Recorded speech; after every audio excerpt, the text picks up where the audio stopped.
इसलिए हमारे आज माँ बाप बदतमीज बच्चे पैदा कर रहे हैं। बुजुर्गों ने कहा है कि आखिर जमाने में माँ के पेट से कुत्ता पैदा होगा, यानी नाक नक्शा उसका रहेगा इंसान जैसा, खसलत कुत्तों जैसी होगी, कैरेक्टर कुत्तों जैसा होगा। यानी एहतराम मस्जिद का तो मस्जिद के दरवाजे पे नाचेगा वो बच्चा, एहतराम मदरसे का तो मदरसे के दरवाजे पे डांस करेगा वो, एहतराम जलसे का वो सिनेमा हॉल में 3 घंटे गुजारेगा, मगर जलसे में उसको 3 घंटे गुजारना उसके लिए बोझ हो जाएगा।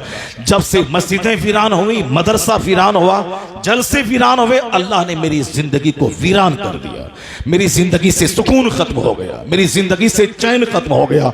अपने बच्चों को जमीन मकान बाद में देना, पहले उसे डिसिप्लिन सिखाओ कि जलसों में कैसे बैठा जाता है, आलिमों के सामने कैसे रहा जाता है। इन काफिरों से सबक सीखो। हिंदुस्तान का प्रधानमंत्री होने के बावजूद एक छोटे से मंदिर का शंकराचार्य उसका वो चरण छू लेता है, उसका हाथ अपने सर पे रख के आशीर्वाद लेता है। अपने सीएम से जाके पूछो, वह खुद एक मंदिर का महंत है, उसके बावजूद शंकराचार्य का पांव छू लेता है, उनकी चप्पलें सीधी कर देता है। यानी चाहे किसी भी कुर्सी पर बैठे, मगर धार्मिक गुरु का एहतराम उनसे कोई सीखे। ये अदब मैंने दुनिया को सिखाया था। बाप का एहतराम, ज़ईफों का एहतराम, आलिमों का एहतराम, मजलिसों का एहतराम, मस्जिद का एहतराम, मदरसे का एहतराम, हमने डिसिप्लिन सबको सिखाया। तो दूसरे हमसे डिसिप्लिन लेके इंसान बन गए और हम उनकी बदतमीजी लेके हैवान और जानवर हो गए। एक लम्हे फिक्रिया है ये। बुजुर्गों ने कहा आखिर जमाने में माँ के पेट से कुत्ता पैदा होगा, वह जबान से दूसरों को कष्ट देगा, वो अपने पलान से दूसरों को तकलीफ पहुंचाएगा। वो रहेगा इंसान, मगर उसके दिल में एक ही तड़प रहेगी कि मैं कैसे उसको नोच लूं, मैं कैसे उसको खा लूं, मैं कैसे उसको तबाह कर दूं। यानी इंसान की सूरत में दरिंदा और भेड़िया होगा। आदमी वही है जिसकी निगाहें शर्म से झुकी हों, जिसके सीने में दूसरों की हमदर्दी हो, जिसका हाथ उठे तो दूसरों को फायदा पहुंचाए, जिसकी जबान खुले तो दूसरों को फायदा पहुंचाए। यानी इंसान की तारीफ है कि जबान खुले तो दूसरों को लाभ मिले, हाथ उठे तो दूसरों को लाभ मिले, और फिर प्लान बनाए तो दूसरों को लाभ मिले, अपनी एक्टिविटी से दूसरों को तकलीफ ना पहुंचे। आज सारी दुनिया कहती है आदमी वही है जो अपने से दूसरों को फायदा पहुंचाए। तो जहां हिंदुस्तान, अमेरिका, चाइना के दानिश्वर ने इंसानियत की तारीफ की है, हुजूर की वो हदीस पढ़िए 1400 साल पहले पैगंबर आजम ने क्या कहा, खैरुन नास मय्यनफउन नास, यानी लोगों में सबसे बेहतर वो है जो दूसरों को फायदा पहुंचाने वाला हो, जो दूसरों को लाभ पहुंचाने वाला हो। The best among you is one who is profitable for other, यानी तुम में सबसे अच्छा वो है जो दूसरों को लाभ पहुंचाने वाला हो। मानवता की वो बातें जो आज के दुनिया के दानिश्वरों ने कही है, जब इस नुक्ते नजर से मैं सरकार की हयात तैयबा का मुताला करता हूं तो इनकी करोड़ों बातें एक पल्ले में रख दूं और एक पल्ले में हुजूर के एक हदीस रख दूं, उसका वजन सब पे गालिब आ जाता है। जिस तरह पैगंबर आजम का जवाब नहीं है, आका अलैहिस्सलाम की बातों का भी कोई जवाब नहीं। मैं 2-4 बातें आप तक पहुंचाऊंगा, गौर से सुनिएगा। बहुत दुख होता है जब 10-10 लाख रुपए कव्वाल को दे के लोग बुलाते हैं और उसका मुकाबला करवाते हैं, और बहुत दुख होता है जब जलसे के नाम पे मामूली सी रकम खर्च होती है तो हमारे भाइयों के पेट में दर्द होता है और वह जलसे की मुखालफत करते हुए फतवाबाजी का सहारा लेते हैं, जबकि उसमें मालूम होना चाहिए मस्जिद की इमामत की तनख्वाह तय होती है, दरसे बुखारी की तनख्वाह तय होती है, मौज़िन की तनख्वाह तय होती है, हुफ़ाज़ तरावी का नजराना तय करते हैं। तो फिर जब वहाँ कुछ नहीं बोलते हैं, बुखारी पढ़ा के बदला लेना, कुरान पढ़ा के बदला लेना, ये कहाँ दुरुस्त है। मगर ज़रूरतन ताकि तालीम का दरवाज़ा बंद न हो, तो वहाँ जिस तरह जवाज़ का फतवा आपने दिया है, फिर आपने यहाँ पेट में क्यों दर्द होने लगा आपका। यही एक प्लेटफॉर्म तो है जहाँ मैं पब्लिक से गुफ्तगू करता हूँ, जहां मैं 10 साल के मुताले को 10 मिनट में पहुंचाता हूं। मदरसे में बच्चे गरीबों के पढ़ते हैं, अब खानकाहों में तावीज घंटे वाले जाते हैं, जुमा के दिन नमाज के टाइम में हमारी पब्लिक आती है। यही एक प्लेटफॉर्म है मदरसा, जहां हम साल भर बच्चों को पढ़ाते हैं और दस्तार बंदी के मौके पर बच्चों के बाप को दीन सिखाते हैं। ये प्लेटफॉर्म भी अगर हमसे खत्म हो गया तो इस्लामी चमक दमक, इज्तिमाइयत, यूनिटी और ऑर्गेनाइजेशन के मुजाहरे का कौन सा प्लेटफॉर्म रह जाएगा। हुजूर ने कहा था, ए अली जहां जा रहे हो वहां दीन पेश करना। अगर तुम्हारी वजह से एक बंदा राहे रास्ते पे आ गया तो अरब के सुर्ख ऊंट से यह काम तेरे लिए बेहतर है। अगर हमरे 5 लाख रुपए खर्च करने से 5 आदमी अंदर से हिल गया, वह जिंदगी में यू टर्न ले लिया, उनकी सोच पॉजिटिव हो गई, 50 करोड़ का बंगला बनाना एक तरफ, 5 आदमी को गुलाम में मुस्तफा बना देना एक तरफ। नारे तकबीर, नारे रिसालत, नारे गौसियत, मसरके आला हजरत हजरत अल्लामा डॉक्टर शहरयार रजा साहिब। आदमी पहले सुनता है, सबसे नसीहत पाने के लिए सबसे पहले सुनना है, फिर बाद में अमल करना है। आदमी सुनेगा ही नहीं तो क्या अमल करेगा वो? ये मोमिन को वास फायदा देता है, मोमिन को नसीहत फायदा पहुंचाती है और काफिरों को जिद चढ़ जाती है। कुरान शरीफ में आया है कि वज़क्किर फ़इन्न ज़िक्रा तनफ़उल मोमिनीन। आप समझाइए, समझाना मुसलमानों को फायदा देता है। माँ की गोद से लेकर कब्र की गोद तक समझाना, 50 किताब पढ़ने के बाद भी समझाना, 1,000 की किताबों के मुताले के बाद भी दूसरों के वाज का मोहताज रहना। चूंकि इंसान का नेचर ही ऐसा है कि मरते दम तक इसको वाज फायदा देता है। नहीं सुना आपने, सरकार दो जहां ने काले गोरे का फर्क मिटाया, सरकार दो जहां ने ऊंच और नीच का फर्क मिटाया, अरब और अजम का फर्क मिटाया। कहा कि अल्लाह फदल लिअरबिय्यिन अला अजमी वला लिअरबिय्यिन अला वला लिअजमिय्यिन अला अरबी वला लिअबयद अला अस्वद वला लिअस्वद अला अबयद इल्ला बित्तक़वा। हुजूर ने कहा कि अब इस्लाम आ गया है। दौरे जाहिलियत की वह बातें कि खानदान की वजह से आदमी मुअज़्ज़ज़ माना जाता था, दौरे जाहिलियत की वह बातें कि दौलत की वजह से सम्मान मिलता था। हुजूर ने कहा इस्लाम आ गया है, अब किसी अरबी को अजमी पर कोई फौकियत नहीं, अब किसी गोरे को काले पर, काले को गोरे पर कोई सुपीरियरिटी नहीं। अब इस्लाम आ गया है। हुजूर ने कहा अब इज्जत सिर्फ उसी को मिलेगी जो जितना ज्यादा अल्लाह से डरने वाला होगा। यानी किरदार को हुजूर ने फौकियत दी, तकवा को हुजूर ने फौकियत दी। मगर इंसान होने के नाते जनाब अबू जर ने हजरत बिलाल को एक बार कह दिया, या इब्न सौदा, एक कालीन का बेटा, एक काली औरत का बेटा, जनाब अबू जर मुअज़्ज़ज़ सहाबी रसूल, जनाब बिलाल सहाबी रसूल, जबान से निकल गया इब्न सौदा, एक काली औरत के बेटे। सरकार दो जहां तक शिकायत की जनाब बिलाल ने। आका अलैहिस्सलाम का दस्तूर यही था कि जब भी जो बात खिलाफ तबीयत होती, नागवार गुजरती, मेंबर पे चढ़ते, आप एक मुख्तसर नसीहत फरमाते। हुजूर का लंबा खिताब कभी होता, फजर की नमाज के बाद से लेके आफ्ताब के गुरूब होने तक दुनिया का सबसे लंबा खतीब, दुनिया का सबसे बड़ा खतीब, लंबी खिताबत करने वाला वो पैगंबर आजम की ज़ात गिरामी है। फजर की नमाज के बाद मेंबर पे चढ़े, खिताब किया हत्ता हजरती ज़ोहर, यहाँ तक कि ज़ोहर का वक्त आ गया। आपने फिर नमाज पढ़ाई, फिर नमाज के बाद मेंबर पर चढ़े, फिर खिताब किया यहाँ तक कि असर की नमाज का वक्त आ गया। आपने फिर नमाज पढ़ाई, फिर मेंबर पर चढ़े, फिर खिताब किया हत्ता गरबती शम्स, यहाँ तक कि सूरज डूब गया। जो उनके जो सामईन थे वो क्या कहते हैं कि हुजूर ने फजर से लेके मगरिब तक के लंबे खिताब में क्या कहा, फ़अख़बरना बिमा काना वमा हुवा बिकाइन इला यौमिल क़ियामा। हुजूर ने खबर दे दी जो हो चुका, जो होने वाला है, सारी बातें मुस्तफ़ा ने बता दी उस लंबे खिताब में। और साहबी कहते हैं फ़अअलमुना अहफ़ज़ुना, हम में का सबसे बड़ा आलिम वही है जो हुजूर की उन बातों का ज्यादा याद रखने वाला है। वह सबसे बड़ा आलिम है जिसने सरकार लंबा खिताब, और कभी मुख्तसर खिताब यह होता हुजूर का, एक जुमला कहते और मेंबर से नीचे उतर आते। जनाब बिलाल ने शिकायत की, हुजूर ने सिर्फ इतना कहा, अफीकुमुल जाहिलियत इलल आन, क्या तुम में अब तक जाहिलियत बाकी है? यानी दौरे जाहिलियत की बातें अब तक बाकी है। इतना कहना था कि जनाब अबू जर जमीन पर लेट गए और कहा, तुम या बिलाल, ए बिलाल खड़े हो जाओ और अपने पांव से मेरे चेहरे को रौंद डालो कि मैंने ऐसा जुमला क्यों निकाला।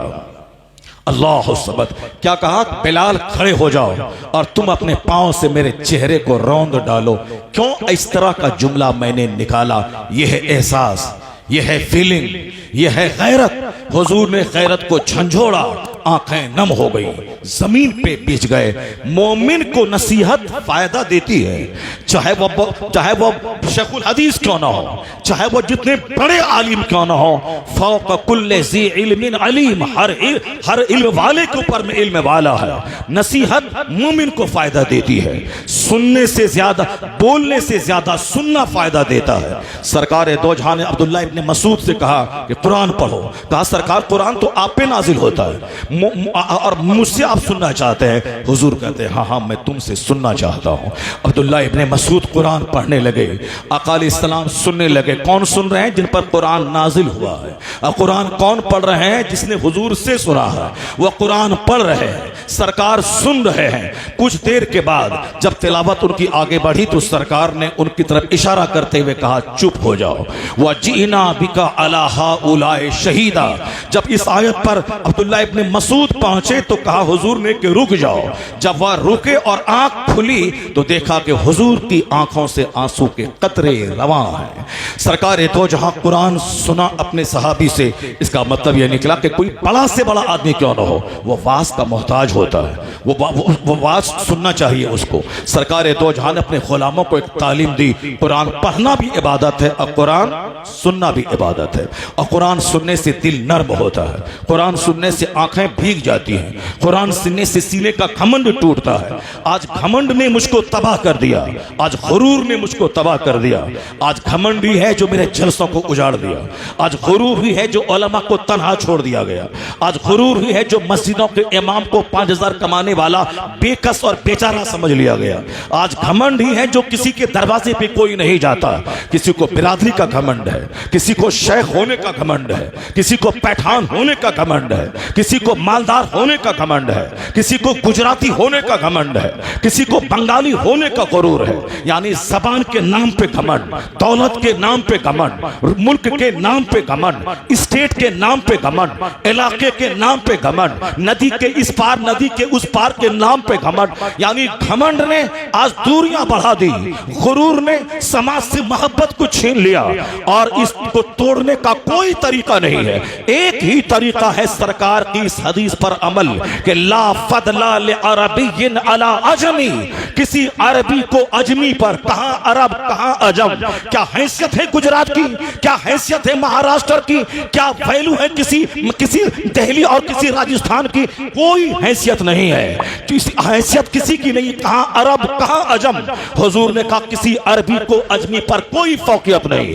अब फौकियत मिलेगी किरदार को, ईमान की पुख्तगी को, अमल की दुरुस्तगी को। यही वजह है कि अरब में पैदा होने वाला कोई बदअकीदा वो हमारी जूतों की ठोकरों में रहने के काबिल है, और हिंदुस्तान के बंगाल के देहात में रहने वाला आशिक रसूल आलिम दीन अगर है वह मिंबर पे चढ़ता है, अमामा बांध के खिताब करता है, हाथ में असा लेता है, मैं उसे नाइबे पैगंबर कहता हूँ, मैं उसे नाइबे रसूल कहता हूँ। अरब में पैदा होने वाला बदअकीदा पाँव में भी इज्जत नहीं पा सका। हिंदुस्तान के देहात में पैदा होने वाला आलिम दीन वह मेरा रहबर बन गया। कौन है जो इस हिंदुस्तान के देहाती को इज्जत के मेंबर पे चढ़ाया? कौन है जिसे नाइबे पैगंबर बनाया? ये मुस्तफा की ज़ाते गरामी है। अरब व अजम की दीवार तोड़कर इल्म और तकवा को इज्जत का जरिया बनाया।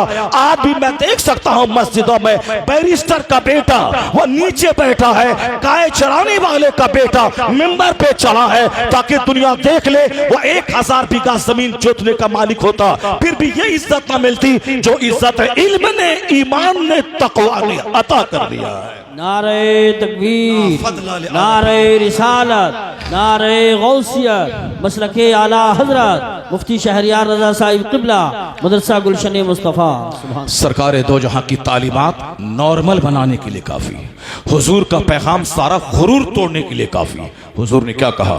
ला यदखुलुल जन्ना मन कान फी क़ल्बिही मिस्क़ालु ज़र्रतिन मिन किब्र। वह शख्स जन्नत में दाखिल नहीं होगा जिसके सीने में राई के बराबर घमंड होगा। एक सहाबी ने फौरी क्या पूछा? सरकार इन्ना रजुल युहिब्बु अन यकूना सौबहु हसनन व नअलहु हसना। सरकार एक आदमी की ख्वाहिश है कि मेरा जूता अच्छा हो, मेरा कपड़ा अच्छा हो, क्या ये भी घमंड में दाखिल है क्या? अगर हुजूर हाँ कह देते तो आज अच्छा जूता पहनना मेरे लिए हराम हो जाता। अगर हुजूर हाँ कह देते तो आज अच्छा कपड़ा पहनना मेरे लिए हराम हो जाता। लेकिन इस्लाम दीन फितरत का नाम है। नबी मोहतरम क्या कहते हैं? लाला इन्नल्लाह जमीलुन युहिब्बुल जमाल, अल्लाह जमील है, खूबसूरती को पसंद फरमाता है। तो क्या मतलब? घमंड है क्या? अच्छा खाना पीना घमंड नहीं, अच्छा कपड़ा पहनना घमंड नहीं, अच्छा जूता पहनना घमंड नहीं। अगर अल्लाह ने दिया है अपने गरीब रिश्तेदारों की खिदमत करते हुए अगर 2 लाख की राडो घड़ी आप पहने, ये घमंड नहीं। अगर अल्लाह ने दिया है नमाज पंजगाना की अदायगी और ज़कात पाई पाई निकालने के बाद अपने गरीब भाइयों के इलाज कराने के लिए पैसा देने के बाद मिस्किनों बेवाओं का ख्याल रखने के बाद अगर आपने 2 लाख रुपए का चश्मा पहना है तो फिर ये घमंड नहीं है, गुरूर नहीं है। अच्छा कपड़ा पहनना घमंड नहीं है, अच्छा जूता पहनना घमंड नहीं है। तो घमंड है क्या? वही जिसमें हम लोग आप लोग जी रहे हैं। हुजूर कहते हैं अल किब्र बतरुल हक व खमतुन नास, यानी घमंड ये है कि हक बात नहीं मानना और दूसरों को हकीर समझना, ये घमंड है। अगर बुलेट पे चलने वाला साइकिल पे चलने वाले को कीदड़ उल्लू समझे, ये घमंड है। वही बुलेट जहन्नम ले जाने के लिए काफी है। महल में रहने वाला अगर झोपड़ी में रहने वाले को अपने सामने हकीर समझे, वही महल उसे जहन्नम की आग में पहुंचाने के लिए काफी है। अगर राडो घड़ी पहनने वाला अगर 100 रुपए की वॉच पहनने वाले को कमजोर समझे, यही राडो उसको जहन्नम पहुंचाने के लिए काफी है। तो गुरूर का अच्छा पहनना घमंड नहीं है, घमंड है दूसरों को हकीर समझना, दूसरों को जलील समझना। और कोई हक बताए तो हक नहीं मानना।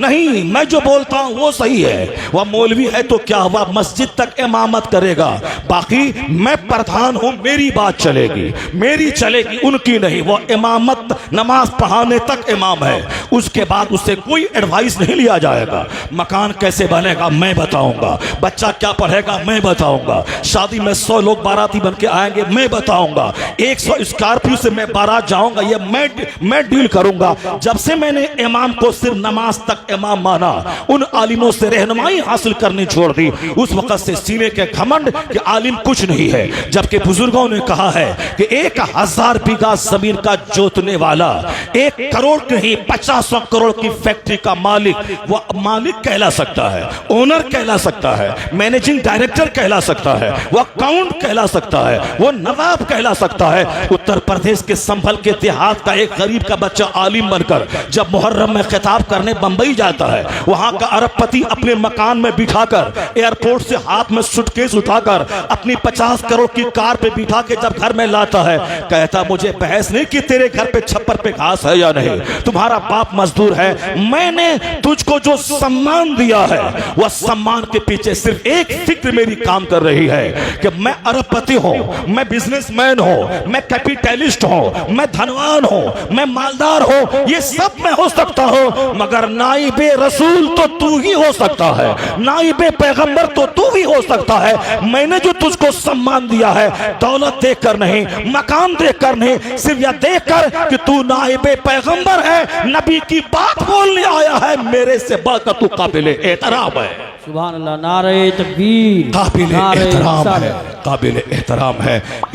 इस नुक्ते नजर से आप देखेंगे तो आलिम आपका रहबर नजर आएगा, आलिम आपका रहनुमा नजर आएगा। अगर 5000 रुपए तनख्वाह के हिसाब से आप सोचेंगे तब तो बेचारा और बेकस नजर आएगा। पॉजिटिवली आप सोचेंगे कि नाइब पैगंबर जो मनसब किसी दूसरे को ना मिले वो आलिम रब्बानी को मिले। और आया है किताबों में कि जो आलिम हाफिज बना और अपने से ज्यादा नेमत वाला दूसरों को समझ लिया, या इंजीनियर क्या कहना, मैं तो हाफिज हूं, ये इंजीनियर है माशाअल्लाह, ये हमसे बड़ा है, ये डॉक्टर, एक बड़ाई का तसव्वुर दूसरा है। और इस नुक्ते नजर से कि मैं क्या हाफिज बन गया, ये तो साहब इंजीनियर और IAS ऑफिसर बन गए। हदीस किताब में आया है कि जो शख्स आलिम हाफिज बनने के बाद ये समझे कि दूसरों को बड़ी नेमत, मुझसे ज्यादा नेमत मिल गई है, उसने इल्मे दीन का अपमान किया, इल्मे दीन की तौहीन कर दी उसने। जबकि सबसे बड़ी चीज चीज है कुरान का इल्म, सबसे बड़ी दौलत है हदीस का इल्म। उसके बावजूद ये समझ ले कि दूसरों को बड़ी नेमत दी गई, उसने इल्म दीन की तौहीन की। और ना अहल को इल्म सिखाना ऐसा है जैसे खिंजीर की गर्दन में हीरे और जवाहिरात का हार डाल देना है। अहल जिसको कुरान हदीस का इल्म मिला, पॉजिटिवली आप सोचेंगे तो दुनिया की सबसे बड़ी दौलत अल्लाह ने इसको अता फरमा दी। इस नुक्ते नजर से आप सोचेंगे तो आपको लगेगा कि घमंड और गुरूर ने मुझको तबाह बर्बाद करके रख दिया। गुरूर है हक बात मान लेना, मैं गलती पर हूं, मैं इंसान हूं, गलती कर सकता हूं, लेकिन जहां कोई हक बताए surrender to the will of Allah, इसी का नाम है मोमिन। यानी अपने आप को अल्लाह की मर्जी के सामने सरेंडर कर दे। वो कह दे कि मैं मान गया, आमन्ना, मैं ईमान लाया, मैं तस्दीक में करता हूं। मोमिन यही है जब उसको कोई रास्ता दिखलाए, नॉर्मल हो जाए, उनके रोंगटे खड़े हो जाए।